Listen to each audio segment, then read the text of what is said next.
Hello friends, welcome to Manish kitchen. Manish கிச்சனில் நீங்கள் முருங்கைக்கீரையை வச்சு ஒரு முருங்கைக்கீரை சூப் எப்படி செய்வோம். ஒரு கைப்பிடியில் முருங்கைக்கீரை ஃப்ரெஷ்ஷான முருங்கைக்கீரையை காஞ்சி வச்சுருக்கேன். ஒரு பெரிய சைஸ் தக்காளி பொருசாக கட் பண்ணி வச்சுருக்கேன். ஒரு 10 சின்ன வெங்காயம், ஒரு பச்சை மிளகாய், கருவேப்பிலை, ஒரு ஸ்பூன் அளவு எண்ணெய் விட்டு ஜீரகம், 1/4 ஸ்பூன் ஜீரகம் தழிச்சிருக்கேன். கட் பண்ணி வச்சுருக்க சின்ன வெங்காயம், கருவேப்பிலை, பச்சை மிளகாய் போட்டு வதக்கணும். லைட்டாக வதக்கலாம் போதும்.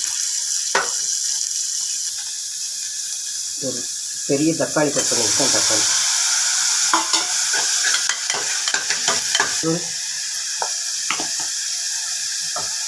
சூப்பு தேவையான உப்பு.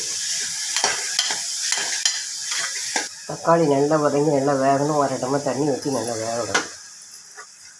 ஒரு டம்ளர் தண்ணி ஊற்றிட்டு ஒரு கைப்பிடியில்